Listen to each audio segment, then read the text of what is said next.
ਸਤਿ ਸ਼੍ਰੀ ਅਕਾਲ। ਤੁਸੀਂ ਜੁੜੇ ਹੋਏ ਹੋ ਪੰਜਾਬੀ ਰੇਡੀਓ USA ਦੇ ਨਾਲ ਤੇ ਮੈਂ ਹਾਂ ਪ੍ਰਵੀਨ ਸ਼ਰਮਾ ਲੈ ਕੇ ਹਾਜ਼ਰ ਹਾਂ ਪ੍ਰੋਗਰਾਮ ਖਬਰ ਤੇ ਨਜ਼ਰ। ਪੰਜਾਬੀ ਰੇਡੀਓ USA ਦੇ ਇਸ ਪ੍ਰੋਗਰਾਮ ਦੇ ਵਿੱਚ ਕਈ ਖਬਰਾਂ ਦਿਲ ਨੂੰ ਲੈ ਕੇ ਚਰਚਾ ਕਰਨ ਦੇ ਲਈ ਮੇਰੇ ਨਾਲ ਜੁੜ ਚੁੱਕੇ ਨੇ ਪੰਜਾਬ ਤੋਂ ਪੱਤਰਕਾਰ ਦੀਪਕ ਸ਼ਰਮਾ ਚਨਾਰਥਲ ਜੀ। ਉਹਨਾਂ ਦਾ ਸਵਾਗਤ ਕਰਾਂਗੇ, ਪਹਿਲਾਂ ਫਿਰ ਕਰਾਂਗੇ ਕਈ ਖਾਸ ਖਬਰਾਂ ਨੂੰ ਲੈ ਕੇ ਚਰਚਾ। ਸ਼ਰਮਾ ਜੀ, ਸਤਿ ਸ਼੍ਰੀ ਅਕਾਲ ਜੀ, ਸਵਾਗਤ ਹੈ ਜੀ ਪੰਜਾਬੀ ਰੇਡੀਓ USA ਤੇ। ਸਤਿ ਸ਼੍ਰੀ ਅਕਾਲ ਪ੍ਰਵੀਨ ਜੀ, ਸਾਰੇ ਦਰਸ਼ਕਾਂ ਨੂੰ, ਸਰੋਤਿਆਂ ਨੂੰ ਮੇਰੀ ਪਿਆਰ ਭਰੀ ਸਤਿ ਸ਼੍ਰੀ ਅਕਾਲ ਜੀ। ਪ੍ਰੋਗਰਾਮ ਦੇ ਵਿੱਚ ਅੱਗੇ ਵਧਣ ਤੋਂ ਪਹਿਲਾਂ ਦੱਸਦੇ ਚੱਲੀਏ ਕਿ ਖਬਰ ਤੇ ਨਜ਼ਰ ਪ੍ਰੋਗਰਾਮ ਅੱਜ ਸਾਲ 2023 ਦੀ 9 ਜੂਨ ਦਾ ਪ੍ਰੋਗਰਾਮ ਹੈ ਤੇ ਦਿਨ ਅੱਜ ਸ਼ੁੱਕਰਵਾਰ ਹੈ। ਪੰਜਾਬੀ ਰੇਡੀਓ USA ਨੂੰ ਇਸ ਵੇਲੇ ਤੁਸੀਂ ਸੁਣ ਰਹੇ ਹੋ AM FM ਸਟੇਸ਼ਨ ਦੇ ਨਾਲ ਰੇਡੀਓ ਸੈੱਟ ਤੇ, ਨੈੱਟ ਤੇ, mobile app, social media platforms, Facebook, YouTube ਤੇ ਸੁਣ ਰਹੇ ਹੋ, ਦੇਖ ਰਹੇ ਹੋ। ਸਾਰੇ ਹੀ ਦਰਸ਼ਕਾਂ ਦਾ ਪ੍ਰੋਗਰਾਮ ਦੇ ਵਿੱਚ ਸਵਾਗਤ ਹੈ। ਪ੍ਰੋਗਰਾਮ ਨੂੰ ਸਪਾਂਸਰ ਕਰਦੇ ਨੇ ਖਾਲਸਾ ਇੰਸ਼ੋਰੈਂਸ ਏਜੰਸੀ ਵਾਲੇ, ਜਿਨ੍ਹਾਂ ਤੋਂ ਤੁਸੀਂ ਹਰ ਤਰੀਕੇ ਦੀ ਇੰਸ਼ੋਰੈਂਸ ਲੈ ਸਕਦੇ ਹੋ। ਇੰਸ਼ੋਰੈਂਸ ਬਾਰੇ ਪਤਾ ਕਰਨ ਲਈ ਉਹਨਾਂ ਦਾ ਨੰਬਰ ਹੈ 408 272 2500। ਇਹਦੇ ਨਾਲ ਟਰਕੀਅਨ ਇਮੀਗ੍ਰੇਸ਼ਨ ਲਾ ਫਰਮ ਵਾਲੇ ਜੇ ਟਰਕੀਅਨ ਅਟਾਰਨੀ ਟਰਕੀਅਨ ਦੇ ਨਾਲ ਤੁਸੀਂ US ਇਮੀਗ੍ਰੇਸ਼ਨ ਬਾਬਤ ਕੋਈ ਵੀ ਸਲਾਹ ਕਰਨੀ ਹੈ, ਕੋਈ ਸਵਾਲ ਪੁੱਛਣਾ, ਤੇ ਉਹਨਾਂ ਦਾ ਨੰਬਰ ਹੈ 415 909 0503। ਗੁਰਦੀਪ ਸਿੰਘ ਵਰਦੀ ਕਲੋਵੀ, ਸਤਨਾਮ ਸਿੰਘ ਸ਼ੇਰਗਿੱਲ ਸਿਲਮਾ, ਵਿਸਲਾ ਫੈਮਿਲੀ ਫਰੈਜ਼ਨੋ, ਮਨਦੀਪ ਸਿੰਘ ਸੈਨਹੋਜ਼ੇ, ਮਨਜੀਤ ਸਿੰਘ ਸੈਨਹੋਜ਼ੇ, ਇਹਨਾਂ ਸਾਰੇ ਹੀ ਸਪਾਂਸਰਸ ਦਾ ਬਹੁਤ ਬਹੁਤ ਧੰਨਵਾਦ। ਤੇ ਜੇਕਰ ਤੁਸੀਂ ਵੀ ਪੰਜਾਬੀ ਰੇਡੀਓ USA ਦੇ ਇਹਨਾਂ ਪ੍ਰੋਗਰਾਮਾਂ ਨੂੰ ਸਪਾਂਸਰ ਕਰਨਾ ਚਾਹੁੰਦੇ ਹੋ ਤਾਂ ਸਟੂਡੀਓ ਦਾ ਨੰਬਰ ਹੈ 408 272 5200। ਸ਼ਰਮਾ ਜੀ, ਖਬਰਾਂ ਦੇ ਵੱਲ ਆਈਏ। ਇੱਕ ਸਲੋਗਨ ਬੜਾ ਚੱਲਿਆ ਸੀ, ਡਿਜੀਟਲ ਇੰਡੀਆ। ਉਸ ਤੋਂ ਬਾਅਦ ਇੱਕ ਸਲੋਗਨ ਹੋਰ ਬਹੁਤ ਚੱਲਿਆ ਸੀ, ਆਪਦਾ ਮੇਂ ਅਵਸਰ। ਵੀ ਤੁਸੀਂ ਜਦੋਂ ਕੋਈ ਐਮਰਜੈਂਸੀ ਹੈ ਤੇ ਉਹਦੇ 'ਚ ਤੁਸੀਂ ਮੌਕੇ ਕਿਵੇਂ ਲੱਭਣੇ ਆ। ਡਿਜੀਟਲ ਇੰਡੀਆ ਤੋਂ ਸ਼ੁਰੂਆਤ ਕਰਾਂਗੇ। ਡਿਜੀਟਲ ਇੰਡੀਆ ਬਿੱਲ ਦੇ ਰਾਹੀਂ ਡਿਜੀਟਲ ਮੀਡੀਆ ਨੂੰ ਕੀਤਾ ਜਾਵੇਗਾ ਕੰਟਰੋਲ। ਕੀ ਇਹ ਗੱਲ ਸੱਚ ਹੈ ਸ਼ਰਮਾ ਜੀ? ਜੇਕਰ ਸੱਚ ਹੈ ਤਾਂ ਕਿਸ ਤਰੀਕੇ ਦੇ ਨਾਲ ਇਹ ਕੰਟਰੋਲ ਹੋਊਗਾ? ਹਾਂ ਪ੍ਰਵੀਨ ਜੀ, ਵੈਸੇ ਤਾਂ ਜਿਹੜੀਆਂ ਵੀ ਸਰਕਾਰਾਂ ਆਉਂਦੀਆਂ ਨੇ ਉਹਨਾਂ ਦੀ ਕੋਸ਼ਿਸ਼ ਇਹੀ ਹੁੰਦੀ ਹੈ ਕਿ ਮੀਡੀਆ ਸਾਡੇ ਕੰਟਰੋਲ 'ਚ ਰਹੇ ਜੀ, ਸਾਡੇ ਅਨੁਸਾਰ ਚੱਲੇ। ਜਦੋਂ ਅਖਬਾਰਾਂ ਦਾ ਦੌਰ ਸੀ, ਜਦੋਂ ਰੇਡੀਓ ਦਾ ਦੌਰ ਸੀ, ਤਦ ਵੀ ਜਦੋਂ ਦੂਰਦਰਸ਼ਨ ਵਰਗੇ ਚੈਨਲ ਆਏ, ਸਰਕਾਰੀ ਅਦਾਰੇ ਥੱਲੇ ਆਏ, ਤਾਂ ਸਰਕਾਰ ਨੇ ਆਪਣੇ ਹੀ ਹੱਥ ਠੋਕੇ ਬਣਾ ਕੇ ਕੰਮ ਲੈਂਦੀਆਂ ਰਹੀਆਂ, ਪਹਿਲੀਆਂ ਵੀ ਤੇ ਹੁਣ ਵਾਲੀਆਂ ਵੀ। ਫਿਰ ਜਦੋਂ ਕਹਿਣ ਨੂੰ ਆਇਆ ਕਿ ਲਓ ਜੀ TV ਦਾ ਯੁੱਗ ਆ ਗਿਆ, ਆਜ਼ਾਦ ਚੈਨਲ ਆ ਗਏ, ਪਰ ਉਹ ਵੀ ਇਸ਼ਤਿਹਾਰਾਂ ਦੇ ਚੱਕਰ 'ਚ ਜਾਂ ਸਰਕਾਰੀ ਅਪਰੋਚ ਦੇ ਚੱਕਰ 'ਚ ਜਾਂ ਮੰਤਰੀਆਂ ਦੇ ਦਰਵਾਜ਼ੇ ਖੁੱਲ੍ਹ ਜਾਣਾ ਉਹਨਾਂ ਦੇ ਲਈ ਘਰਾਂ 'ਚ, ਉਹਨਾਂ ਦੇ ਡਰਾਇੰਗ ਰੂਮ 'ਚ ਬੈਠਣ ਦੇ ਚੱਕਰ 'ਚ, ਸੋ ਜਾਂ ਉਹਦੀ ਆੜ ਦੇ ਵਿੱਚ ਹੋਰ ਆਪਣੇ ਧੰਦੇ ਚਲਾਉਣ ਦੇ ਚੱਕਰ 'ਚ ਉਹ ਵੀ ਉੱਥੇ ਜਾ ਕੇ ਗੋਡੇ ਟੇਕ ਗਏ। ਫਿਰ ਇਹ ਸਭ ਦੇ ਦਰਮਿਆਨ ਜਦੋਂ ਸੋਸ਼ਲ ਮੀਡੀਆ ਦੀ ਆਮਦ ਹੁੰਦੀ ਆ, ਜਦੋਂ ਇੰਟਰਨੈਟ ਦੀ ਆਮਦ ਹੁੰਦੀ ਆ, ਡਿਜੀਟਲ ਮੀਡੀਆ ਦੀ ਆਮਦ ਹੁੰਦੀ ਆ, ਤਦ ਇਸ ਦੌਰ ਦੇ ਵਿੱਚ ਅਚਾਨਕ ਜਦੋਂ 3 ਖੇਤੀ ਕਾਨੂੰਨ ਦਾ ਮਾਮਲਾ ਆਉਂਦਾ, ਉਸ ਸਮੇਂ ਦੀ ਤਾਕਤ ਪਹਿਚਾਣੀ ਜਾਂਦੀ ਆ ਜੀ।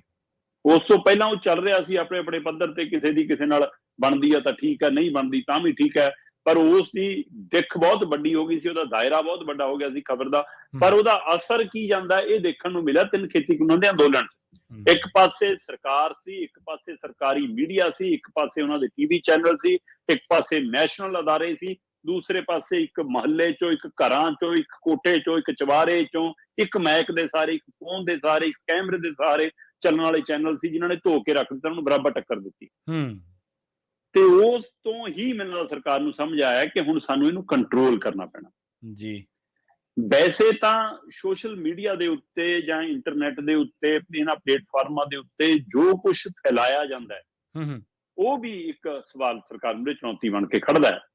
ਪਰ ਉਹ ਸਵਾਲ ਵੱਡਾ ਇਸ ਲਈ ਹੈ ਕਿ ਉਹ ਸਮਾਜਿਕ ਵਰਤਾਰੇ ਹਰੇਕ ਲਈ ਪ੍ਰਭਾਵ ਕਰਦਾ, ਚਾਹੇ ਉਹ ਬੱਚਿਆਂ ਦੇ ਸ਼ੋਸ਼ਣ ਵਾਲੀਆਂ ਖਬਰਾਂ ਹੋਣ, ਹੈ ਨਾ, ਚਾਹੇ ਉਹ ਬੱਚਿਆਂ ਦੇ ਸ਼ੋਸ਼ਣ ਵਾਲੀਆਂ ਕੋਈ ਕਲਿੱਪ ਹੋਣ, ਹੈ ਨਾ, ਜਾਂ ਕੋਈ ਪਸ਼ੂ ਪੰਛੀਆਂ ਦੇ ਉੱਤੇ ਹੋ ਰਿਹਾ ਕਹਿਰ ਹੋਵੇ, ਚਾਹੇ ਉਹ ਜਨਾਨੀਆਂ ਦੇ, ਔਰਤਾਂ ਦੇ ਮਜ਼ਾਕ ਦੀਆਂ ਵੀਡੀਓ ਹੋਣ, ਹੈ ਨਾ, ਜਾਂ ਕੋਈ ਕੁੱਟਮਾਰ ਵਾਲਾ ਪਹਿਲੂ ਹੋਵੇ, ਜਾਂ ਕੋਈ ਅਸ਼ਲੀਲ ਤਰ੍ਹਾਂ ਦੀਆਂ ਵੀਡੀਓ ਹੋਣ, ਉਹਨਾਂ ਸਾਰਿਆਂ ਨੂੰ ਰੋਕਣ ਦੇ ਵਿੱਚ ਵੀ ਸਰਕਾਰ ਅਜੇ ਤੱਕ ਕਾਮਯਾਬ ਨਹੀਂ ਹੋ ਸਕੀ।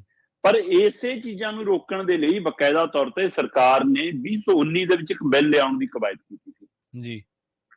ਉਹ ਬਿੱਲ ਸੀਗਾ ਪਰਸਨਲ ਡਾਟਾ ਪ੍ਰੋਟੈਕਸ਼ਨ ਬਿੱਲ। ਠੀਕ ਹੈ। ਕਿ ਜਿਹੜਾ ਪਰਸਨਲ ਡਾਟਾ ਫੈਲਾਇਆ ਜਾਂਦਾ ਹੈ ਉਹਦੀ ਰੋਕਥਾਮ ਦੇ ਲਈ ਇੱਕ ਬਿੱਲ 2019 ਤਿਆਰ ਕੀਤਾ ਗਿਆ ਸੀ। ਫਿਰ ਉਹ ਰੁਲ ਖੁਲ ਗਿਆ, ਉਹਨੂੰ ਵਾਪਸ ਲੈਣਾ ਪਿਆ, ਉਹ ਠੰਡੇ ਵਾਸਤੇ ਚਲਾ ਗਿਆ। ਪਰ ਆ ਕਿਸਾਨ ਅੰਦੋਲਨ ਤੋਂ ਬਾਅਦ ਇਹਨਾਂ ਨੂੰ ਲੱਗਿਆ ਕਿ ਨਹੀਂ, ਇਹ ਰੁਕੇ ਨਾ ਰੁਕੇ, ਪਹਿਲਾਂ ਮੀਡੀਆ ਵਾਲਿਆਂ ਨੂੰ ਰੋਕੋ, ਪਹਿਲਾਂ ਖੇਤਰੀ ਮੀਡੀਆ ਵਾਲਿਆਂ ਨੂੰ ਨੱਥ ਪਾਓ, ਪਹਿਲਾਂ ਜਿਹੜੇ ਸਾਡੇ ਖਿਲਾਫ ਬੈਠ ਕੇ ਬੋਲਦੇ ਨੇ, ਜਿਹੜੇ ਪਹਿਲਾਂ ਬੜੇ ਬੜੇ ਚੈਨਲਾਂ 'ਚ ਰਹੇ, ਹੁਣ ਅੱਜ ਸਪਸ਼ਟਵਾਦੀ ਬਣ ਕੇ ਜਿਹੜੇ ਬੋਲ ਰਹੇ ਨੇ, ਉਹਨਾਂ ਨੇ ਸਾਡੇ ਲਈ ਮੁਸੀਬਤ ਖੜੀ ਕਰਤੀ, ਉਹਨਾਂ ਨੂੰ ਨੱਥ ਪਾਓ। ਸੋ ਇਸ ਲਈ ਬੇਸ਼ੱਕ ਸਰਕਾਰ ਇਹ ਕਹਿੰਦੀ ਆ ਕਿ ਅਸੀਂ ਤਾਂ ਜਿਹੜੀ ਮੁੱਖ ਧਿਰ ਹੈ, ਖਬਰ ਦਾ ਸੋਰਸ ਹੈ ਜਿਹੜਾ, ਉਸ ਨੂੰ ਲਾਹਾ ਪਹੁੰਚਾਉਣ ਲਈ, ਉਸ ਨੂੰ ਫਾਇਦਾ ਪਹੁੰਚਾਉਣ ਦੇ ਲਈ ਬਕਾਇਦਾ ਤੌਰ ਤੇ ਹੁਣ ਜਿਹੜਾ ਇਹ ਡਿਜੀਟਲ ਇੰਡੀਆ ਬਿੱਲ ਲਿਆ ਰਹੇ ਆ। ਸੋ ਜਿਹੜਾ ਪਰਸਨਲ ਡਾਟਾ ਪ੍ਰੋਟੈਕਸ਼ਨ ਬਿੱਲ 2019 ਸੀ, ਉਹਦਾ ਰੂਪ ਰੰਗ ਨਾਂ ਢੰਗ ਬਦਲ ਕੇ ਹੁਣ ਉਹ ਡਿਜੀਟਲ ਇੰਡੀਆ ਬਿੱਲ ਆ ਰਿਹਾ ਤੇ ਇਹਦਾ ਖਰੜਾ ਤਿਆਰ ਹੈ। ਪ੍ਰਵੀਨ ਜੀ, ਖਾਸ ਗੱਲ ਇਹ ਹੈ ਜੀ ਜੀ ਕਿ ਇਹਦਾ ਖਰੜਾ ਤਿਆਰ ਹੋ ਗਿਆ, ਔਰ ਹੋ ਸਕਦਾ ਹੈ ਬਿੱਲ ਇਸੇ ਮਹੀਨੇ 'ਚ ਸੰਸਦ ਤੱਕ ਆ ਜਾਵੇ। ਜੇ ਨਹੀਂ ਤਾਂ ਲੋਕ ਰਾਏ ਲਈ ਜ਼ਰੂਰ ਸਾਹਮਣੇ ਆਊਗਾ ਕਿ ਲੋਕ ਆਪਣੀ ਰਾਏ ਦੇਣ ਜੀ, ਤੇ ਫਿਰ ਰਾਏ ਵੀ ਆਪੇ ਕਿ ਜੀ ਅਸੀਂ ਆਹ ਨੰਬਰ ਜਾਰੀ ਕਰਤਾ, ਤੁਸੀਂ ਕਿਹਨੂੰ ਕਿਹਨੂੰ ਮੁੱਖ ਮੰਤਰੀ ਦੇਖਣਾ ਚਾਹੁੰਦੇ ਹੋ। ਨਾ ਦੱਸਿਆ ਕਿ ਪ੍ਰਵੀਨ ਸ਼ਰਮਾ ਦਾ ਫੋਨ ਆਇਆ ਸੀ ਕਿ ਨਹੀਂ, ਹੈ ਨਾ ਦੱਸਿਆ ਕਿ ਫਲਾਣੇ ਪਿੰਡੋਂ ਫੋਨ ਆਇਆ ਸੀ ਕਿ ਨਹੀਂ, ਕਿੰਨਿਆਂ ਨੇ ਫੋਨ ਕੀਤਾ, ਕਿੱਥੋਂ, ਨਾ ਇੰਨੇ ਫੋਨ ਆਏ, ਉਹ ਚੋਂ ਇੰਨਿਆਂ ਨੇ ਇਹਨੂੰ ਕੀਤਾ, ਲਓ ਜੀ ਆਹ ਮੁੱਖ ਮੰਤਰੀ ਦਾ ਚਿਹਰਾ ਸੀ, ਐਲਾਨ ਦੋ, ਮਾਰੋ ਤਾੜੀਆਂ, ਢੋਲ ਵਜਾਓ। ਸੋ ਉਸੇ ਤਰ੍ਹਾਂ ਜੇ ਲੋਕ ਰਾਏ ਲਈ ਗਿਆ ਵੀ ਤਾਂ ਵੀ ਡਾਟਾ ਕਿਵੇਂ ਤਿਆਰ ਹੁੰਦਾ ਤੁਹਾਨੂੰ ਸਾਨੂੰ ਸਾਰਿਆਂ ਨੂੰ ਪਤਾ ਜੀ। ਸੋ ਪਰ ਇਹਦੇ ਵਿੱਚ ਜਿਹੜਾ ਹੁਣ ਅਹਿਮ ਪਹਿਲੂ ਆ, ਉਹਦਾ ਆਧਾਰ ਸਰਕਾਰ ਇਹ ਬਣਾ ਰਹੀ ਆ ਬਕਾਇਦਾ ਤੌਰ ਤੇ। ਕੇਂਦਰ ਸਰਕਾਰ ਦੇ ਮੰਤਰੀ ਨੇ ਜੀ, ਉਹਨੇ ਇਹ ਦਮ ਭਰਿਆ ਕਿ ਹਾਂ ਅਸੀਂ ਇਹਦੇ ਤੇ ਕੰਮ ਕਰ ਰਹੇ ਹਾਂ। ਕੇਂਦਰੀ ਮੰਤਰੀ ਰਾਜੀਵ ਚੰਦਰ ਸ਼ੇਖਰ ਨੇ ਇਹ ਅਹਿਮ ਗੱਲਾਂ ਮੀਡੀਆ ਨਾਲ ਵੀ ਸਾਂਝੀਆਂ ਕੀਤੀਆਂ ਤੇ ਦਾ ਟ੍ਰਿਬਿਊਨ ਨਾਲ ਇੱਕ ਨਿੱਜੀ ਇੰਟਰਵਿਊ ਕੀਤੀ ਉਹਨੇ।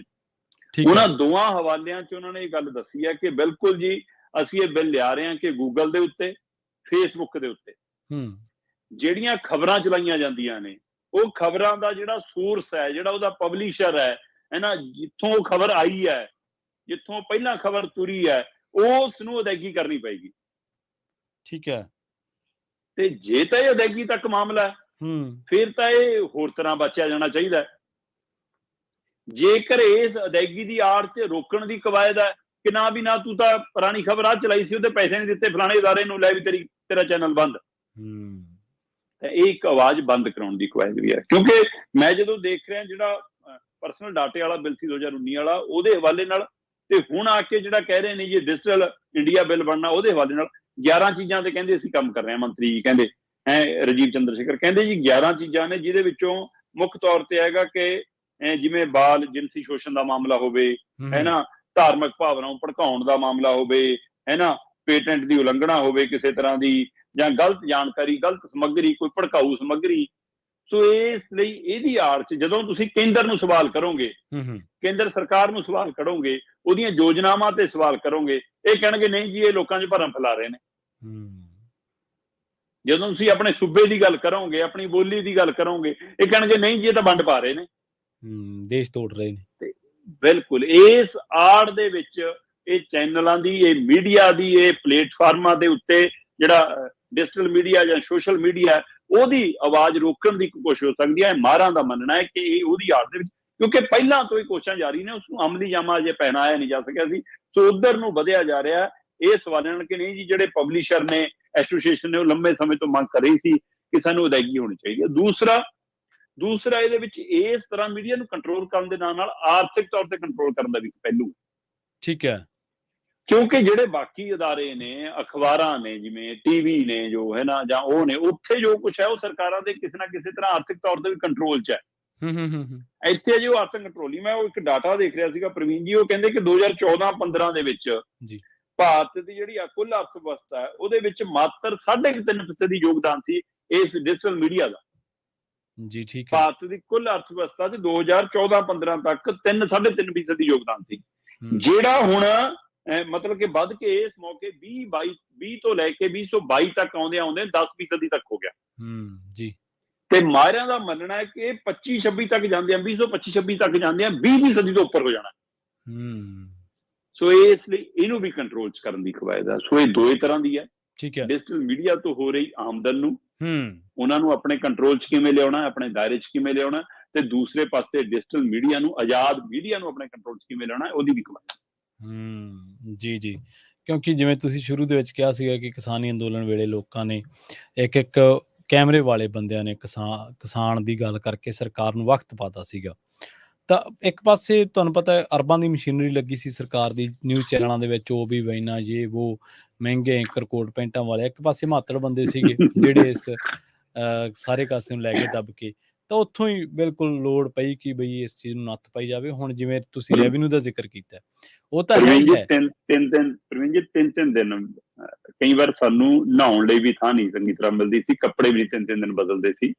ਸੋ ਉਹਨਾਂ ਕੱਪੜਿਆਂ 'ਚ ਰਹਿ ਕੇ, ਉਸੇ ਸਥਿਤੀ 'ਚ ਰਹਿ ਕੇ ਇੱਕ ਪੱਤਰਕਾਰੀ, ਮਤਲਬ ਮੈਂ ਨਹੀਂ, ਲਗਭਗ ਸਾਰੇ ਖੇਤਰੀ ਹਰਿਆਣੇ ਦੇ ਬੱਚੇ ਵੀ ਉਵੇਂ ਹੀ ਮੈਂ ਦੇਖਣ ਨੂੰ ਮਿਲੇ। ਉਹ ਪੱਛਮੀ ਬੰਗਾਲ ਤੱਕ ਤੋਂ ਮਤਲਬ ਮੀਡੀਆ ਵਾਲੇ ਬੱਚੇ ਉੱਥੇ ਆਏ ਹੋਏ ਸੀ, ਕੁੜੀਆਂ ਮੁੰਡੇ, ਉਸੇ ਹੀ ਸਟੇਜ ਦੇ ਥੱਲੇ, ਉੱਥੇ ਹੀ ਜਿਹੜਾ ਗੱਦਾਦਰੀ ਕਿਸੇ ਦੀ ਮਿਲ ਗਈ ਉੱਥੇ ਹੀ ਸੋ ਜਾਣਾ, ਤੇ ਉੱਥੇ ਹੀ ਉੱਠ ਕੇ ਸਵੇਰ ਨੂੰ ਕਿਤੇ ਮੂੰਹ ਧੋਣ ਨੂੰ ਪਾਣੀ ਮਿਲ ਗਿਆ ਮੂੰਹ ਧੋ ਲਏ, ਜੇ ਨਹਾਉਣ ਨੂੰ ਉਹਦਾ ਪੰਪ ਤੇ ਜਾ ਕੇ ਮੋਟਰ ਚੱਲਦੀ ਹੈ ਉੱਥੇ ਨਹਾ ਲਏ।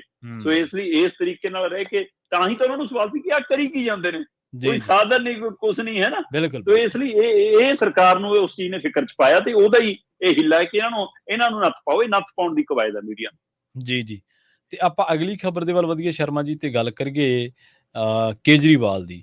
ਕਹਿੰਦੇ ਕੇਜਰੀਵਾਲ ਹੁਣ ਪੰਜਾਬ ਦੇ ਵਿੱਚ ਕਰਵਾਉਣਗੇ 15,000 ਬੰਦੇ ਨੂੰ ਯੋਗਾ, ਤੇ ਲੋਕ ਕਹਿ ਰਹੇ ਕਿ ਹੁਣ ਮੋਦੀ ਜੀ ਦੀ ਰਾਹ ਤੇ ਨੇ ਦਿੱਲੀ ਦੇ ਮੁੱਖ ਮੰਤਰੀ ਅਰਵਿੰਦ ਕੇਜਰੀਵਾਲ। ਨਹੀਂ, ਹੁਣ ਰਾਹ ਤੇ ਕਿਉਂ ਨੇ ਪ੍ਰਵੀਨ ਜੀ, ਰਾਹ ਤਾਂ ਪਹਿਲਾਂ ਹੀ ਉਹੀ ਫੜੀ ਹੋਈ ਹੈ। ਜੀ। ਸੋ ਜੇਕਰ ਤੁਸੀਂ ਲੋਕ ਹਿੱਤ ਦੀ ਰਾਜਨੀਤੀ ਕਰਨੀ ਹੁੰਦੀ ਜੀ, ਫਿਰ ਤੁਹਾਨੂੰ ਹਨੂਮਾਨ ਜੀ ਦਾ ਸਹਾਰਾ ਨਾ ਲੈਣਾ ਪੈਂਦਾ। ਇਹ ਉਸੇ ਤਰ੍ਹਾਂ ਜਿਵੇਂ ਭਾਜਪਾ ਕਹਿੰਦੀ ਹੈ ਕਿ ਰਾਮ ਜੀ ਨੂੰ ਅਸੀਂ ਪੇਟੈਂਟ ਕਰਾ ਲਿਆ, ਜੀ ਕਿ ਰਾਮ ਜੀ ਨੇ ਤੁਹਾਡੀ ਪਾਰਟੀ ਦੀ ਮੈਂਬਰਸ਼ਿਪ ਨਹੀਂ ਲੈ ਲਈ। ਸੋ ਇਹ ਭਾਜਪਾ ਜਿਵੇਂ ਰਾਮ ਜੀ ਦੇ ਨਾਂ ਦੇ ਉੱਤੇ ਸਿਆਸਤ ਕਰਦੀ ਹੈ, ਉਵੇਂ ਹੀ ਕੇਜਰੀਵਾਲ ਜੀ ਨੇ ਘੱਟ ਥੋੜਾ ਕੀਤੀ ਹੈ, ਕਹਿੰਦੇ ਹਨੂਮਾਨ ਜੀ ਸਾਡੇ ਆ। ਜੀ। ਸੋ ਇਸ ਲਈ ਇਹ ਉਸੇ ਤਰ੍ਹਾਂ ਦੀ ਰਾਜਨੀਤੀ ਤਾਂ ਪਹਿਲਾਂ ਤੋਂ ਹੀ ਹੋ ਰਹੀ ਹੈ। ਪੰਜਾਬ ਦੇ ਵਿੱਚ ਕਿਹੜਾ ਇਹੋ ਜਿਹਾ ਮਾਹੌਲ ਸੀਗਾ ਕਿ ਤੁਸੀਂ ਇੱਥੇ ਤਿਰੰਗਾ ਯਾਤਰਾ ਦੇ ਨਾਂ ਤੇ ਇੱਕ ਨਵੀਂ ਤਰ੍ਹਾਂ ਡਰਾਮਾ ਕਰੋ? ਬਿਲਕੁਲ ਸਹੀ ਹੈ। ਸੋ ਕਿਹੜੀ ਬਾਰਡਰ ਤੇ ਜੰਗ ਲੱਗੀ ਸੀ ਕਿ ਤੁਸੀਂ ਤਿਰੰਗਾ ਯਾਤਰਾ ਕਿਹਨੂੰ ਦਿਖਾਉਣੀ ਸੀ? ਸੋ ਇਸ ਲਈ ਇਹ ਢੰਗ ਤਰੀਕੇ ਪਟਿਆਲੇ 'ਚ ਹੈ ਜੀ, ਅੱਜ ਜਲੰਧਰ 'ਚ ਹੈ ਜੀ, ਹੁਣ ਜੀ ਹਰਿਆਣੇ 'ਚ ਹੈ, ਕਿਉਂਕਿ ਹਰਿਆਣੇ 'ਚ ਚੋਣਾਂ ਨੇ। ਤਿਰੰਗਾ ਉਸ ਸਮੇਂ ਕਿਉਂ ਯਾਦ ਆਉਂਦਾ ਜਦੋਂ ਚੋਣਾਂ ਨੇ? ਜੀ ਬਿਲਕੁਲ। ਉਸੇ ਤਰ੍ਹਾਂ ਇਹ ਮੋਦੀ ਦੇ ਬਰਾਬਰ ਆਪਣੇ ਆਪ ਨੂੰ 2024 ਚ ਰੱਖਣ ਦੀ ਕਵਾਇਦ ਹੈ ਕਿ ਕਿਤੇ ਮੈਂ ਨਾ ਪਿੱਛੇ ਰਹਿ ਜਾਵਾਂ। ਮੋਦੀ ਹੋਰਾਂ ਨੇ ਯੋਗਾ ਕਰਾਉਣਾ ਜੀ 21 ਜੂਨ ਨੂੰ। ਠੀਕ ਹੈ ਜੀ। 21 ਜੂਨ ਨੂੰ ਹੈਗਾ ਜੀ ਅੰਤਰਰਾਸ਼ਟਰੀ ਯੋਗ ਦਿਵਸ, ਜਿਹੜਾ ਮਤਲਬ ਕਿ ਭਾਰਤ ਵੱਲੋਂ, ਠੀਕ ਹੈ, ਇਹ ਜਿਹੜੀ ਯੋਗ ਹੈ ਇਹ ਅਰੋਗ ਕਰਦੀ ਆ, ਤੁਹਾਨੂੰ ਅਰੋਗੀ ਬਣਾਉਂਦੀ ਆ, ਮਤਲਬ, ਹੈ ਨਾ, ਰੋਗਾਂ ਤੋਂ ਮੁਕਤ ਕਰਦੀ ਆ, ਹੈ ਨਾ। ਪਰ ਯੋਗ ਕਿਸੇ ਇੱਕ ਪਾਰਟੀ ਦਾ, ਇੱਕ ਵਿਅਕਤੀ ਦਾ ਥੋੜਾ। ਬਿਲਕੁਲ ਸਹੀ ਹੈ। ਇਹ ਤਾਂ ਭਾਰਤ ਦੀ ਸਭਿਅਤਾ ਦਾ ਹਿੱਸਾ ਹੈ, ਤੇ ਜਿਹੜਾ ਚਾਹੇ ਉਹਨੂੰ ਜਿਸ ਰੂਪ ਚ ਕਰ ਸਕਦਾ। ਹੁਣ ਤੁਸੀਂ ਪਾਰਟੀ ਪਲੇਟਫਾਰਮ ਤੇ ਲਿਆ ਕੇ ਕਿਉਂ? ਸੋ ਇਹੀ ਕੰਮ ਮੋਦੀ ਦਾ ਸੀ, ਉਹੀ ਕੰਮ ਹੁਣ ਕੇਜਰੀਵਾਲ ਦਾ। 21 ਜੂਨ ਨੂੰ ਅੰਤਰਰਾਸ਼ਟਰੀ ਯੋਗ ਦਿਵਸ ਹੈ, ਤੇ ਉਸ ਦਿਨ ਨਰਿੰਦਰ ਮੋਦੀ ਜੀ ਮੱਧ ਪ੍ਰਦੇਸ਼ ਦੇ ਵਿੱਚ ਹਜ਼ਾਰਾਂ ਲੋਕਾਂ ਦੇ ਨਾਲ ਯੋਗ ਕਰਨਗੇ। ਠੀਕ ਹੈ। ਤੇ ਕੇਜਰੀਵਾਲ ਜੀ ਕਹਿੰਦੇ ਕਿ ਉਹ ਤੋਂ ਪਹਿਲਾਂ ਫੋਟੋਆਂ ਤਾਂ ਮੇਰੀਆਂ ਛਪਣੀਆਂ ਚਾਹੀਦੀਆਂ ਮੀਡੀਆ 'ਚ, ਤੇ ਉਹਨਾਂ ਨੇ 21 ਜੂਨ ਚੁਣੀ ਅੰਤਰਰਾਸ਼ਟਰੀ ਵਾਲੇ ਦਿਨ, ਆਪਾਂ ਇੱਕ ਦਿਨ ਪਹਿਲਾਂ ਕਰਾ ਲੈਂਦੇ ਆ। ਕਹਿੰਦੇ ਉਸੇ ਦਿਨ ਜੇ ਕਰਾਂਗੇ ਉਸ ਦਿਨ ਤਾਂ ਸਾਨੂੰ ਕਿਸੇ ਨੇ ਦੇਖਣਾ ਨਹੀਂ, ਸਭ ਨੇ ਮੋਦੀ ਜੀ ਨੂੰ ਦਿਖਾਉਣਾ। ਸੋ ਇਸ ਲਈ ਕੇਜਰੀਵਾਲ ਜੀ ਨੇ 20 ਜੂਨ ਚੁਣ ਲਈ। ਠੀਕ ਹੈ। ਤੇ 20 ਜੂਨ ਚੁਣੀ ਪੰਜਾਬ, ਤੇ ਪੰਜਾਬ ਦਾ ਸ਼ਹਿਰ ਚੁਣਿਆ ਜਲੰਧਰ, ਜਲੰਧਰ ਦਾ PAP ਮੈਦਾਨ ਚੁਣਿਆ ਪੰਜਾਬ ਪੁਲਿਸ ਵਾਲਾ। ਉਸ ਮੈਦਾਨ 'ਚ 15,000 ਬੰਦਿਆਂ ਨੂੰ ਯੋਗ ਕਰਾਉਣਗੇ ਜੀ ਕੇਜਰੀਵਾਲ ਜੀ। ਤੇ ਨਾਲ ਕੌਣ ਹੋਊਗਾ? ਭਗਵੰਤ ਮਾਨ ਜੀ ਨਾਲ ਹੋਣਗੇ। ਠੀਕ ਹੈ। ਨਾਲ ਸਾਡੇ MLA ਹੋਣਗੇ, ਨਾਲ ਸਾਡੇ MP ਹੋਣਗੇ, ਨਾਲ ਸਾਡੇ ਰਾਜ ਸਭਾ ਮੈਂਬਰ ਹੋਣਗੇ, ਨਾਲ ਸਾਡੇ ਵਰਕਰ ਹੋਣਗੇ, ਨਾਲ ਸਾਡੇ ਝੰਡੇ ਹੋਣਗੇ ਪਾਰਟੀ ਦੇ। ਕਰਾਓ ਜੀ। ਸੋ ਇਸ ਲਈ ਇਹ ਬਿਲਕੁਲ ਉਸੇ ਤਰ੍ਹਾਂ ਦਾ ਇੱਕ ਵਰਤਾਰਾ ਹੈ ਕਿ ਅਸੀਂ ਉਸੇ ਰੰਗ ਦੇ ਵਿੱਚ ਰੰਗ ਕੇ ਪੰਜਾਬ ਨੂੰ ਵੀ ਰੱਖੀਏ। ਪੰਜਾਬ ਨੂੰ ਤੁਹਾਡੇ ਧਿਆਨ 'ਚ ਹੋਣਾ ਕਿ ਰਾਜਨੀਤਿਕ ਦਾਗ ਕਿਵੇਂ ਬਦਲਦੇ ਆ, ਜੇਕਰ ਕਿਸੇ ਨੇ ਸਮਝਣਾ ਹੋਵੇ ਤਾਂ ਆਪ ਪਿਛਲੀ ਵਾਰ ਦੀਆਂ ਚੋਣਾਂ ਦੇਖ ਲਿਓ, 2017 ਦੀਆਂ ਜੀ। ਪੰਜਾਬ ਦੇ ਮੌਜੂਦਾ ਮੁੱਖ ਮੰਤਰੀ ਤੋਂ ਲੈ ਕੇ ਇਹਨਾਂ ਦੇ ਵਰਕਰ ਸਰਕਰ ਆਪ ਸਾਰੇ ਕਿਵੇਂ ਟੋਪੀਆਂ ਲੈ ਕੇ ਪ੍ਰਚਾਰ ਕਰਦੇ ਸੀ ਜੀ। ਭਗਵੰਤ ਮਾਨ ਦੀਆਂ ਵੀਡੀਓ ਕਿੰਨੀਆਂ ਤੁਹਾਡੇ ਸਾਹਮਣੇ ਆ ਜਾਣਗੀਆਂ, ਉਹ ਕੱਪੜੇ ਵਾਲੀ ਟੋਪੀ ਲੈ ਕੇ ਉੱਪਰ ਝਾੜੂ ਬਣਿਆ। ਜੀ। ਇਸ ਵਾਰ ਕਿੱਥੇ ਗਿਆ ਉਹ ਝਾੜੂ ਤੇ ਕਿੱਥੇ ਗਈ ਉਹ ਟੋਪੀ? ਮਤਲਬ ਇਹਨਾਂ ਨੂੰ ਲੱਗਿਆ ਕਿ ਨਾ ਪੰਜਾਬ 'ਚ ਐ ਨਹੀਂ ਵੋਟਾਂ ਪੈਂਦੀਆਂ, ਢੰਗ ਬਦਲ ਲਓ ਜੀ। ਸੋ ਇਸ ਲਈ ਇੱਕ ਪਾਸੇ ਵੋਟਾਂ ਲੈਣ ਲਈ ਢੰਗ ਬਦਲ ਲੈਂਦੇ ਨੇ, ਦੂਏ ਪਾਸੇ ਦੇਸ਼ ਨੂੰ ਦਿਖਾਉਣ ਦੇ ਲਈ ਪੰਜਾਬ ਦਾ ਪਲੇਟਫਾਰਮ ਹੁਣ ਵਰਤ ਰਹੇ ਨੇ। ਪੰਜਾਬ 'ਚ ਹੀ ਕਿਉਂ? ਕਿਉਂਕਿ ਖਰਚਾ ਪੰਜਾਬ ਦੇ ਸਿਰ ਤੇ ਪੈਣਾ, ਖਜ਼ਾਨਾ ਪੰਜਾਬ ਦਾ ਵਰਤ ਹੋਣਾ, ਮਸ਼ਹੂਰੀ ਕੇਜਰੀਵਾਲ ਦੀ ਹੋਣੀ। ਸੋ ਇਸ ਲਈ ਕੇਜਰੀਵਾਲ ਜੀ ਯੋਗਾ ਕੈਂਪ ਕਰਾਉਣਗੇ 15,000 ਬੰਦਿਆਂ ਨੂੰ ਜਲੰਧਰ ਆ ਕੇ, ਨਾਲ ਮੁੱਖ ਮੰਤਰੀ ਭਗਵੰਤ ਮਾਨ ਵੀ ਹੋਣਗੇ। ਜੀ। ਉਲਟਾ ਹੋਣਾ ਚਾਹੀਦਾ ਸੀ ਫਿਰ ਜੇ ਇਹੀ ਗੱਲ ਹੈ ਕਿ ਪੰਜਾਬ ਦੇ ਮੁੱਖ ਮੰਤਰੀ ਯੋਗ ਕੈਂਪ ਕਰਾਉਣਗੇ ਜੀ, ਉਹਦੇ ਵਿੱਚ ਦਿੱਲੀ ਦੇ ਮੁੱਖ ਮੰਤਰੀ ਸ਼ਾਮਲ ਹੋਣਗੇ। ਬਿਲਕੁਲ ਜੀ। ਸੋ ਇਸ ਲਈ ਇਹ ਇੱਕ ਸਿੱਧਾ ਜਿਹਾ ਏਜੰਡਾ ਹੈ ਕਿ ਦੇਸ਼ ਭਰ ਦੇ ਵਿੱਚ ਆਮ ਆਦਮੀ ਪਾਰਟੀ ਨੂੰ ਪਲੇਟਫਾਰਮ ਦੇਣ ਦੇ ਲਈ ਪੰਜਾਬ ਦੇ ਜਹਾਜ਼ ਵਰਤ ਲਓ, ਪੰਜਾਬ ਦੇ ਹੈਲੀਪੈਡ ਵਰਤ ਲਓ, ਪੰਜਾਬ ਦੇ ਮੈਦਾਨ ਵਰਤ ਲਓ, ਪੰਜਾਬ ਦਾ ਖਜ਼ਾਨਾ ਵਰਤ ਲਓ, ਤੇ ਆਮ ਆਦਮੀ ਪਾਰਟੀ ਨੂੰ ਉੱਪਰ ਚੁੱਕੀ ਜਾਓ ਗੁਬਾਰੇ ਮੰਗ। ਜੇ ਹਵਾ ਨਿਕਲ ਗਈ ਤਾਂ ਕੋਈ ਗੱਲ ਨਹੀਂ, ਦਿੱਲੀ ਨੂੰ ਪਰਤ ਜਾਾਂਗੇ, ਨਾ ਨਿਕਲੀ ਤਾਂ ਫਿਰ ਪੰਜਾਬ ਦਾ ਜਿੰਨੀ ਦੇਰ ਹੈ ਵਰਤੋ ਹਵਾ। ਸੋ ਹਵਾ ਪਾਣੀ ਇਹ ਪੰਜਾਬ ਦਾ ਵਰਤ ਕੇ ਪਾਰਟੀ 2024 ਦੇ ਲਈ ਵਧ ਰਹੀ ਹੈ, ਔਰ ਬਿਲਕੁਲ ਮੋਦੀ ਦੇ ਰਾਹ ਤੇ ਪਹਿਲਾਂ ਤੇ ਸੀ ਤੇ ਹੁਣ ਉਹਦੇ ਵਿੱਚ ਹੋਰ ਪੱਕੀ ਹੁੰਦੀ ਜਾ ਰਹੀ ਹੈ। हम राजनीति करने नहीं, राजनीति बदलने आए हैं। ਗਰਕਣੇ ਡਾਇਲੋਗ ਆਏ ਆ। ਹਾਂਜੀ ਹਾਂਜੀ ਬਿਲਕੁਲ, ਇਹ ਡਾਇਲੋਗ ਹੁੰਦਾ ਸੀ ਅਰਵਿੰਦ ਕੇਜਰੀਵਾਲ ਦਾ। ਅਗਲੀ ਖਬਰ ਦੇ ਵੱਲ ਵਧੀਏ ਤੇ ਗੱਲ ਕਰੀਏ ਐਨਆਰਆਈ ਭਰਾਵਾਂ ਦੀ। ਸ਼ਰਮਾ ਜੀ, ਇੱਕ ਸਮਾਂ ਸੀ ਜਦੋਂ ਐਨਆਰਆਈ ਭਰਾਵਾਂ ਦੀਆਂ ਜਿਹੜੀਆਂ ਜਾਇਦਾਦਾਂ ਸੀ ਉਹਨਾਂ ਤੇ ਨਜਾਇਜ਼ ਕਬਜ਼ੇ ਹੋਏ। ਇਹਨਾਂ ਦੇ ਵਿੱਚ ਬੇਤਹਾਸ਼ਾ ਵਾਧਾ 2010 ਤੋਂ ਲੈ ਕੇ 13-14 ਦੇ ਦਰਮਿਆਨ ਬਹੁਤ ਜ਼ਿਆਦਾ ਹੋਇਆ। ਆਪਾਂ ਦੇਖਿਆ ਐਨਆਰਆਈ ਸੰਮੇਲਨ ਵੀ ਹੋਏ, ਐਨਆਰਆਈ ਥਾਣੇ ਵੀ ਬਣੇ, ਪਰ ਉਹਨਾਂ ਦੇ ਵਿੱਚ ਕੀ ਨਿਬੜਿਆ, ਕਿਸੇ ਦੇ ਪੱਲੇ ਕੀ ਪਿਆ, ਆਪਾਂ ਸਾਰੇ ਜਾਣਦੇ ਹੀ ਹਾਂ। ਸਾਰਾ ਕੁਝ ਬਦਲ ਗਿਆ, ਸਰਕਾਰਾਂ ਵੀ ਬਦਲ ਗਈਆਂ, ਪਰ ਐਨਆਰਆਈਆਂ ਦੇ ਨਾਲ ਜੁੜਦੇ ਮਸਲੇ ਜਿਉਂਦੇ ਤਿਉਂ ਨੇ। ਹੁਣ ਇੱਕ ਵਿਧਾਇਕਾ ਬੀਬੀ ਤੇ ਦੋਸ਼ ਲੱਗ ਰਿਹਾ ਹੈ ਕਿ ਇਹਨਾਂ ਨੇ ਐਨਆਰਆਈ ਦੀ ਕੋਠੀ ਦੇ ਉੱਤੇ ਕਬਜ਼ਾ ਕਰ ਲਿਆ। ਵਿਧਾਇਕਾ ਬੀਬੀ ਉੱਥੋਂ ਆਉਂਦੇ ਆ ਜਿੱਥੋਂ ਐਨਆਰਆਈਜ਼ ਬਹੁਤ ਜ਼ਿਆਦਾ ਵੱਡੀ ਗਿਣਤੀ ਦੇ ਵਿੱਚ ਤਾਲੁਕਾਤ ਰੱਖਦੇ ਨੇ। ਬੀਬੀ ਮਾਣੂਕੇ ਤੇ ਦੋਸ਼ ਲੱਗ ਰਹੇ ਨੇ।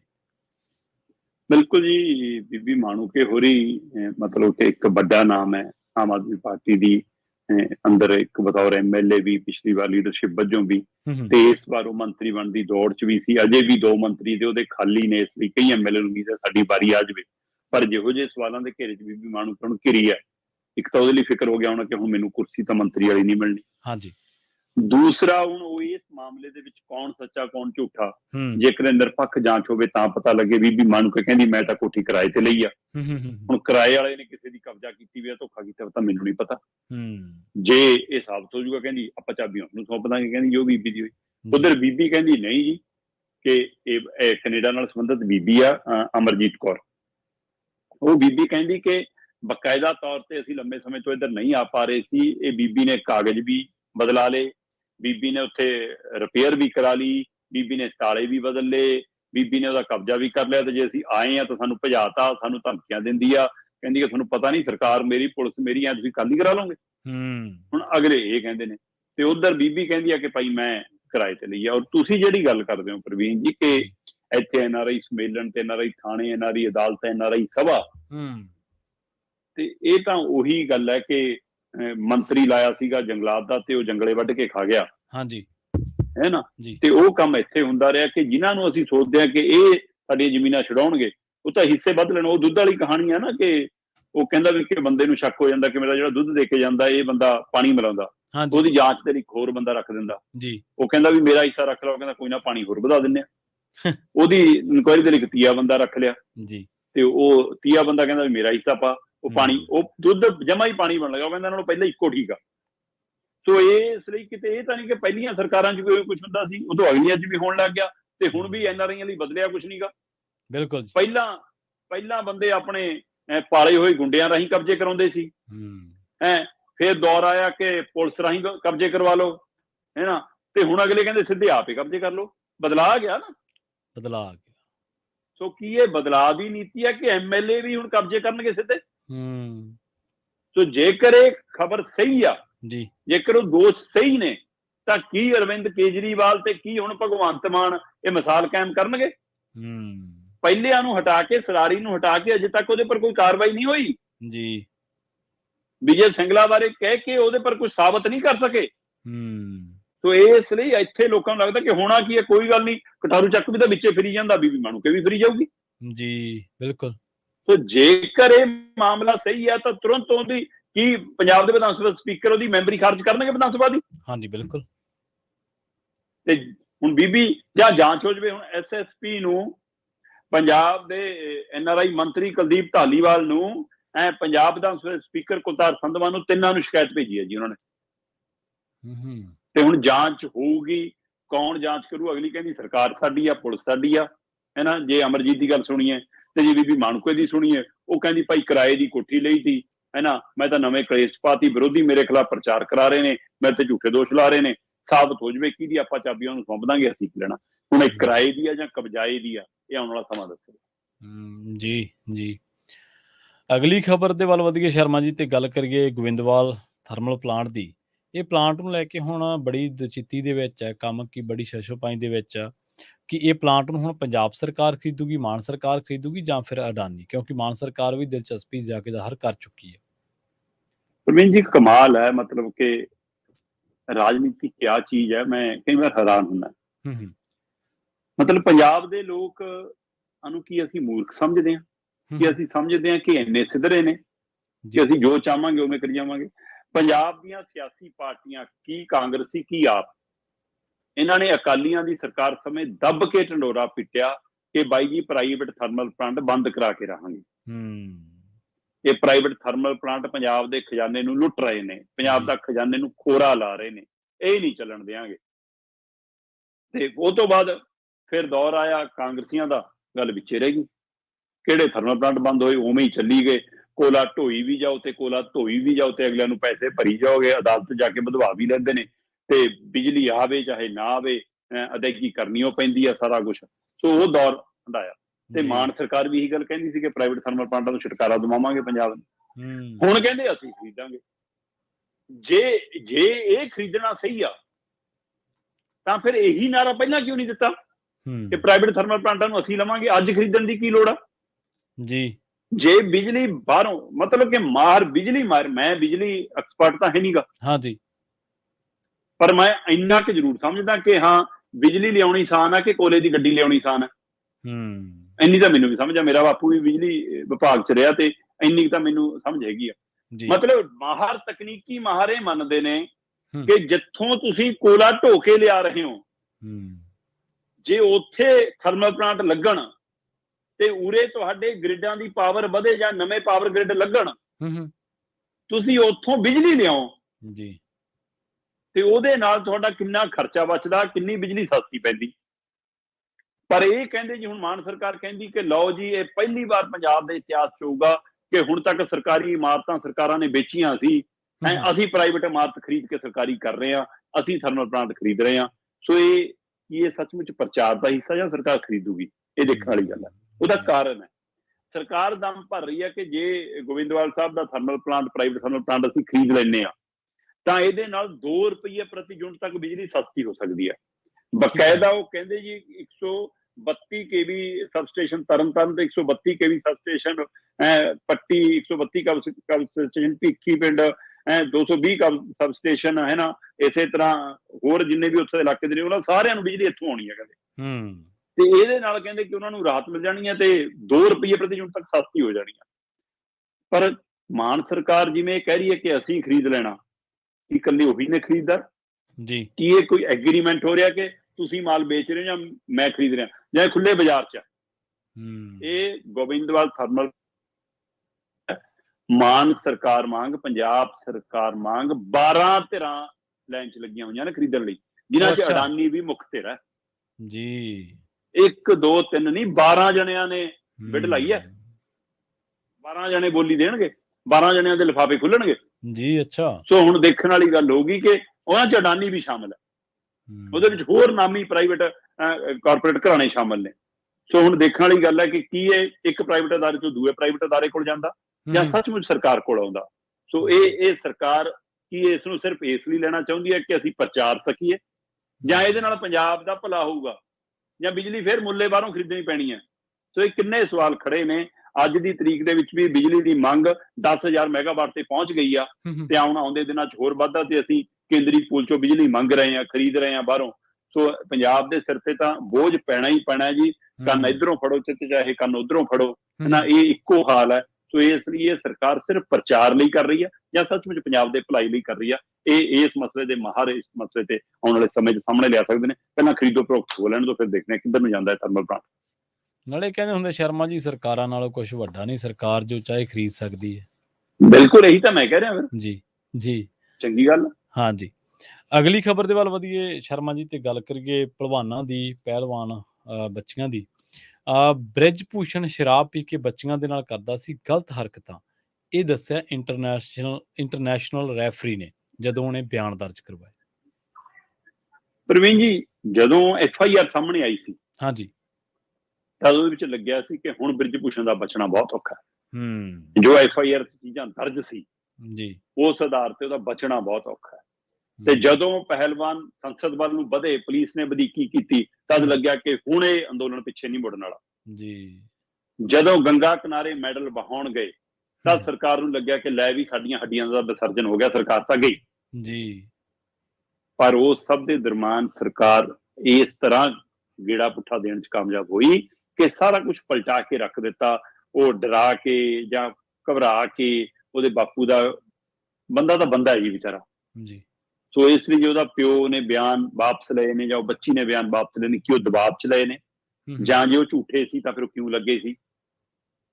ਸੋ ਇੱਕ ਉਹ ਪਹਿਲੂ। ਦੂਆ, ਪਹਿਲਵਾਨ ਨੂੰ ਨੌਕਰੀ ਤੇ ਵਾਪਸ ਭੇਜਣਾ, ਖਾ ਪੰਚਾਇਤਾਂ ਕਿਸਾਨ ਜਥੇਬੰਦੀਆਂ ਤੋਂ ਦੂਰ ਕਰ ਲੈਣਾ, ਸਮਰਥਕ ਧਿਰਾਂ ਤੋਂ ਦੂਰ ਕਰ ਲੈਣਾ। ਤੇ ਤੀਸਰਾ, ਹੁਣ ਪੁਲਿਸ ਕਹਿੰਦੇ ਜੀ ਨਹੀਂ ਜੀ ਅਸੀਂ ਤਾਂ ਇਨਵੈਸਟੀਗੇਸ਼ਨ ਕਰ ਰਹੇ ਹਾਂ, ਕਿਉਂਕਿ ਰਾਜ ਠਾਕਰ ਨੇ ਕਿਹਾ ਕਿ 15 ਜੂਨ ਤੱਕ ਚਾਰਜਸ਼ੀਟ ਤੇ ਸਾਰਾ ਕੁਝ ਸਾਹਮਣੇ ਆ ਜਾਊਗਾ। ਉਸੇ ਹਵਾਲੇ ਨਾਲ ਰੌਲਾ ਪੈ ਗਿਆ ਕਿ ਜੀ ਇੱਕ ਮਹਿਲਾ ਪਹਿਲਵਾਨ ਜਿਹਨੇ ਉਂਗਲ ਖੜੀ ਕੀਤੀ ਹੋਈ ਆ ਬ੍ਰਿਜ ਭੂਸ਼ਣ ਤੇ, ਜਿਹੜੀ ਧਰਨੇ 'ਚ ਸ਼ਾਮਲ ਸੀ, ਹੈ ਨਾ ਜੀ, ਉਹਨੂੰ ਜੀ ਕਹਿੰਦੇ ਸਮਝੌਤਾ ਕਰਾਉਣ ਲੈ ਗਏ ਜੀ ਬ੍ਰਿਜ ਭੂਸ਼ਣ ਦੇ ਘਰੇ ਪੁਲਿਸ ਵਾਲੇ। ਤੇ ਫਿਰ ਬਜਰੰਗ ਪੁਨੀਆ ਹੋਰਾਂ ਨੇ ਵੀ ਤੇ ਪੁਲਿਸ ਦੇ ਹਵਾਲੇ ਨਾਲ ਵੀ ਇਹ ਗੱਲ ਆਈ ਕਿ ਨਹੀਂ, ਉਹਨੂੰ ਉਹ ਥਾਂ ਤੇ ਲੈ ਕੇ ਗਏ ਸੀ ਜਿੱਥੇ ਉਹਨੇ ਦਮ ਭਰਿਆ ਕਿ ਮੇਰੇ ਇੱਥੇ ਏਦਾਂ ਛਿੜਕਾ ਨਹੀਂ, ਮੈਂ ਇੱਥੋਂ ਆਈ ਸੀ, ਇੱਥੇ ਗਈ ਸੀ। ਉਹ ਸੀਨ ਕ੍ਰੀਏਟ ਕਰਨਾ ਸੀ। ਉਧਰ ਬ੍ਰਿਜ ਭੂਸ਼ਣ ਕਹੀ ਜਾਂਦਾ ਕਿ ਮੇਰੇ ਘਰੇ ਕੋਈ ਨਹੀਂ ਆਇਆ, ਨਾ ਪੁਲਿਸ ਆਈ, ਨਾ ਕੋਈ ਪਹਿਲਵਾਨ ਆਇਆ, ਕੋਈ ਨਹੀਂ ਆਇਆ ਮੇਰੇ। ਉਧਰ ਤਸਵੀਰਾਂ ਸਾਹਮਣੇ ਆ ਰਹੀਆਂ, ਜਾਂਦੇ ਆਉਂਦੇ ਸਾਰਾ ਕੁਝ, ਹੈ ਨਾ। ਹੁਣ ਇਹ ਸਭ ਦੇ ਦਰਮਿਆਨ ਕਹਿੰਦੇ ਸੀਨ ਕ੍ਰੀਏਟ ਕੀਤਾ। ਉਸ ਬੱਚੀ ਨੇ ਸਾਰਾ ਕੁਝ ਦੱਸਿਆ ਕਿ ਮੇਰੇ ਨਾਲ ਇੱਥੇ ਆ ਕੁਝ ਹੋਇਆ। ਠੀਕ ਹੈ, ਗੱਲ ਇੱਥੇ ਤੱਕ ਨਹੀਂ। ਆਪਾਂ ਪਹਿਲਾਂ ਵੀ ਗੱਲ ਕਰ ਚੁੱਕੇ ਹਾਂ ਕਿ ਕਈਆਂ ਦੇ ਬਿਆਨ ਦਰਜ ਹੋ ਚੁੱਕੇ ਨੇ, 4-5 ਜਣਿਆਂ ਦੇ, ਜਿਨ੍ਹਾਂ ਨੇ ਇਹ ਦੱਸਿਆ ਸੀਗਾ ਕਿ ਜਹਾਜ਼ 'ਚ ਵੀ ਸਾਨੂੰ ਇਹ ਜਾਣਕਾਰੀ ਮਿਲੀ, ਸਾਨੂੰ ਵਿਦੇਸ਼ੀ ਦੌਰੇ ਤੇ ਵੀ ਇਹ ਬੱਚੀਆਂ ਦੱਸਦੀਆਂ ਸੀ, ਅਸੀਂ ਉਹਨਾਂ ਦੀ ਗੱਲਬਾਤ ਵੀ ਸੁਣੀ ਹੈ। 4-5 ਬੰਦੇ ਏਦਾਂ ਸਭ ਦੱਸ ਚੁੱਕੇ ਨੇ। ਪਰ ਹੁਣ ਇੱਕ ਇੰਟਰਨੈਸ਼ਨਲ ਰੈਫਰੀ ਹੈ ਜੀ, ਇੰਟਰਨੈਸ਼ਨਲ ਰੈਫਰੀ ਜਗਬੀਰ ਸਿੰਘ, ਠੀਕ ਹੈ, ਉਹਨੇ ਖੁੱਲ ਕੇ ਦੱਸਿਆ ਕਿ ਇਹਦੀਆਂ ਕਰਤੂਤਾਂ ਕੀ ਨੇ ਜੀ। ਜਗਬੀਰ ਸਿੰਘ ਨੇ ਆਪਣੇ ਬਿਆਨ ਦਰਜ ਕਰਾਏ ਨੇ ਜੀ। ਉਹ ਕਹਿੰਦਾ ਮਾਰਚ 2022 ਚ ਮਲੇਸ਼ੀਆ ਚ ਆਯੋਜਿਤ ਏਸ਼ੀਆਈ ਕੁਸ਼ਤੀ ਚੈਂਪੀਅਨਸ਼ਿਪ ਦੇ ਟ੍ਰਾਇਲ ਚੱਲ ਰਹੇ ਸੀ। ਠੀਕ ਹੈ, ਉਸ ਟ੍ਰਾਇਲ ਦੇ ਦੌਰਾਨ ਬ੍ਰਿਜ ਭੂਸ਼ਣ ਸਿੰਘ ਸ਼ਰਾਬ ਪੀ ਕੇ ਆ ਗਿਆ ਤੇ ਇੱਕ ਪਹਿਲਵਾਨ ਬੱਚੀ ਦੇ ਅੰਗਾਂ ਨੂੰ ਗਲਤ ਤਰੀਕੇ ਨਾਲ ਛੂਹਣ ਦੀ ਉਹਨੇ ਕੋਸ਼ਿਸ਼ ਕੀਤੀ, ਛੂਹਿਆ ਤੇ ਉਹ ਬੱਚੀ ਉਸਨੂੰ ਧੱਕਾ ਮਾਰ ਕੇ, ਹੱਥ ਮਾਰ ਕੇ ਪਰਾਂ ਆ ਕੇ ਭੱਜ ਆਈ ਤੇ ਸਾਨੂੰ ਆ ਕੇ ਕਹਿੰਦੀ ਹੈ ਕਿ ਮੈਂ ਨਹੀਂ ਉੱਥੇ ਖੜਨਾ। ਤੇ ਆਹੀ ਕਾਰਾ ਉਹ ਕਹਿੰਦੇ ਕਿ ਉਹਨੇ ਇੱਕ ਵਾਰ ਫੇਰ ਕਹਿੰਦੇ ਕਿ ਜਦੋਂ 2013 ਦੇ ਵਿੱਚ, 2013 ਤੇ 2022 ਚ ਫਰਕ ਦੇਖੋ ਕਿੰਨਾ, ਇਹਦਾ ਮਤਲਬ ਕਦ ਤੋਂ ਚੱਲ ਰਹੀਆਂ ਗੱਲਾਂ। ਹਾਂਜੀ, ਉਹ ਕਹਿੰਦੇ 2013 ਦੇ ਵਿੱਚ ਥਾਈਲੈਂਡ ਦੇ ਵਿੱਚ ਪਹਿਲਵਾਨ ਭਾਰਤੀ ਖਾਣਾ ਖਿਲਾਉਣ ਦੇ ਲਈ ਉਹਨਾਂ ਨੂੰ ਭਾਰਤੀ ਖਾਣਾ, ਕਿ ਤੁਹਾਨੂੰ ਇੰਡੀਅਨ ਖਾਣਾ ਖਿਲਾਵਾਂਗੇ ਪਹਿਲਵਾਨਾਂ ਨੂੰ, ਆਓ ਲੈ ਚਲੀਏ, ਕਹਿੰਦੇ ਉਹਨਾਂ ਨੂੰ ਲੈ ਗਿਆ। ਤੇ ਇਸ ਦੌਰਾਨ ਕਹਿੰਦੇ ਜੂਨੀਅਰ ਪਹਿਲਵਾਨ ਜਿਹੜੇ ਰਹਿ ਗਏ ਤੇ ਇਹਨੇ ਕਹਿੰਦੇ ਬ੍ਰਿਜ ਭੂਸ਼ਣ ਦਾ ਫਲਾਈਟ ਸੀ, ਇਹਨੇ ਜਾਣਾ ਸੀ। ਠੀਕ ਹੈ ਜੀ। ਇਹ ਕਹਿੰਦਾ ਕਿ ਜਾਣ ਤੋਂ ਪਹਿਲਾਂ ਸਾਰੀਆਂ ਜਿਹੜੀਆਂ ਜੂਨੀਅਰ ਕੁੜੀਆਂ ਪਹਿਲਵਾਨਾਂ ਨਾ ਮੇਰੇ ਸਾਹਮਣੇ ਕੁਰਸੀ ਕਰਾਓ, ਐਨ ਮੈਂ ਕੋਲ ਕੁਰਸੀ ਢਾ ਕੇ ਬੈਠੂਗਾ, ਕਹਿੰਦਾ ਮੇਰੇ ਸਾਹਮਣੇ ਖਿਲਾਓ ਇਹਨਾਂ ਨੂੰ। ਸੋ ਮਤਲਬ ਇਹੋ ਜਿਹੀ ਹਾਲਤ ਤੇ ਇਹੋ ਜਿਹੀਆਂ ਕਿੰਨੀਆਂ ਹੀ ਘਟਨਾਵਾਂ ਦਾ ਜ਼ਿਕਰ ਉਹਨੇ ਕੀਤਾ ਤੇ ਉਹਨੇ ਉਹ ਪੀੜਤ ਧਿਰਾਂ ਦੇ ਦਾਅਵਿਆਂ ਦੀ ਵੀ ਪੁਸ਼ਟੀ ਕੀਤੀ ਹੈ ਜੋ ਉਹਦੇ ਤੇ ਸਵਾਲ ਬਾਕੀ ਪਹਿਲਵਾਨਾਂ ਨੇ ਖੜੇ ਕੀਤੇ ਨੇ। ਉਹ ਕਹਿੰਦੇ ਇਹ ਵਰਤਾਰਾ ਹੁੰਦਾ ਰਿਹਾ। ਸੋ ਹੁਣ ਜਗਬੀਰ ਸਿੰਘ ਹੋਰਾਂ ਦੀ ਜਾਂ ਇਹ ਤੋਂ ਪਹਿਲਾਂ 3 ਤੋਂ 4 ਹੋਰ ਕੋਚ ਤੇ ਹੋਰ ਸਹਾਇਕ ਕੋਚਾਂ ਦੀ ਜਿਹੜੀ ਗਵਾਹੀ ਆ ਉਹ ਕਿੰਨੀ ਸਹਾਈ ਸਾਬਤ ਹੋਏਗੀ, ਦੇਖਣ ਵਾਲੀ ਗੱਲ ਹੈ। ਬਚਾਉਣ ਵਾਲੀ ਧਿਰ ਜ਼ਿਆਦੇ ਬੜੀ ਆ ਜੀ, ਤੋ ਇਸ ਲਈ ਉਹ ਧਿਰ ਦੀ ਪਾਵਰ ਕਿੰਨੀ ਕੰਮ ਕਰੂਗੀ। ਪਰ ਇੱਕ ਪਾਸੇ ਸੀਨ ਕ੍ਰੀਏਟ ਹੋਣਾ ਤੇ ਦੂਏ ਪਾਸੇ ਆ ਪਹਿਲਵਾਨਾਂ ਵੱਲੋਂ ਬਿਆਨ ਦਰਜ ਕਰਾਉਣੇ, ਇਹਦੇ ਬਾਵਜੂਦ ਵੀ ਹੁਣ ਕਾਨੂੰਨੀ ਮਾਹਿਰਾਂ ਦਾ ਮੰਨਣਾ ਹੈ ਕਿ ਬ੍ਰਿਜ ਭੂਸ਼ਣ ਨੂੰ ਆਰਾਮ ਨਾਲ ਜ਼ਮਾਨਤ ਮਿਲ ਜਾਣੀ, ਕਿਉਂਕਿ ਹੁਣ ਉਹਦੇ ਪਰ ਦੋਸ਼ ਸਿਰਫ ਛੇੜਛਾੜ ਦੇ ਰਹਿ ਗਏ ਨੇ, ਇਹ ਐਸੇ ਬਦਸਲੂਕੀ ਦੇ ਰਹਿ ਗਏ ਨੇ। ਜਿਹੜਾ ਨਾਬਾਲਗ ਵਾਲਾ ਮਾਮਲਾ ਸੀ ਉਸ ਧਾਰਾ ਚੋਂ ਬਚ ਗਿਆ ਤੇ ਹੁਣ ਉਹਦੀ ਗ੍ਰਿਫਤਾਰੀ ਦੇ ਅਸਾਰ ਬਹੁਤ ਘੱਟ ਨੇ। ਇਸ ਲਈ ਜਿਨ੍ਹਾਂ ਨੇ ਜੋ ਕੰਮ ਕਰਨਾ ਸੀ ਉਹ ਤਾਂ ਕਰ ਲਿਆ। ਦੇਖੋ, ਤੁਸੀਂ ਕੱਲ ਵੀ ਜ਼ਿਕਰ ਕੀਤਾ ਸੀਗਾ ਸ਼ਰਮਾ ਜੀ, ਟਿੱਲ ਤਾਂ ਸਰਕਾਰ ਦਾ ਹੀ ਲੱਗਿਆ ਪਿਆ ਸੀਗਾ ਕਿ ਪੈਕਸੋ ਐਕਟ ਤੋਂ ਬਚਿਆ ਜਾਵੇ ਕਿਵੇਂ ਨਾ ਕਿਵੇਂ, ਤੇ ਬ੍ਰਿਜ ਭੂਸ਼ਣ ਨੂੰ ਵੀ ਪਤਾ ਸੀਗਾ ਕਿ ਜਿਹੜਾ ਪੈਕਸੋ ਐਕਟ ਆ ਉਹ ਮੇਰੇ ਜੜੀ ਬਹਿ ਜਾਣਾ। ਤੇ ਕੱਲ ਵਾਲੀ ਖਬਰ ਦੇ ਵਿੱਚ ਆਪਾਂ ਬਾਤ ਤਫਸੀਲ ਦੱਸਿਆ ਸੀਗਾ ਕਿ ਕਿਵੇਂ ਉਸ ਐਕਟ ਤੋਂ ਹੁਣ ਬ੍ਰਿਜ ਭੂਸ਼ਣ ਨੂੰ ਬਚਾ ਲਿਆ ਗਿਆ ਤੇ ਇੱਕ ਬਹੁਤ ਵੱਡੇ ਅੰਦੋਲਨ ਜਿਹਦੇ ਅਸਾਰ ਆਉਣ ਵਾਲੇ ਦਿਨਾਂ 'ਚ ਬਣਨੇ ਸੀ, ਸਰਕਾਰ ਇੱਕ ਵਾਰੀ ਉਸ ਅੰਦੋਲਨ ਤੋਂ ਬਚ ਗਈ ਹੈ। ਬਿਲਕੁਲ, ਬਹੁਤ ਬਹੁਤ ਧੰਨਵਾਦ ਸ਼ਰਮਾ ਜੀ ਇਹਨਾਂ ਖਾਸ ਖਬਰਾਂ ਤੇ ਖਾਸ ਜਾਣਕਾਰੀ। ਬਹੁਤ ਸ਼ੁਕਰੀਆ ਜੀ। ਪੰਜਾਬੀ ਰੇਡੀਓ USA ਤੇ ਪ੍ਰੋਗਰਾਮਾਂ ਦਾ ਸਿਲਸਿਲਾ ਲਗਾਤਾਰ ਜਾਰੀ ਹੈ। ਪ੍ਰੋਗਰਾਮ ਖਬਰ ਤੇ ਨਜ਼ਰ ਦੇ ਵਿੱਚ ਸਮਾਂ ਇਜਾਜ਼ਤ ਨਹੀਂ ਦਿੰਦਾ। ਮੈਨੂੰ ਪ੍ਰਵੀਨ ਸ਼ਰਮਾ ਨੇ ਦਿਓ ਇਜਾਜ਼ਤ। ਜੁੜੇ ਰਹੋ ਪੰਜਾਬੀ ਰੇਡੀਓ USA ਦੇ ਨਾਲ। ਤੇ ਆਖਿਰ ਦੇ ਵਿੱਚ ਇੱਕ ਵਾਰ ਫਿਰ ਤੋਂ ਤੁਹਾਨੂੰ ਸਭ ਨੂੰ ਪਿਆਰ ਸਤਿਕਾਰ ਸਹਿਤ ਸਤਿ ਸ੍ਰੀ ਅਕਾਲ।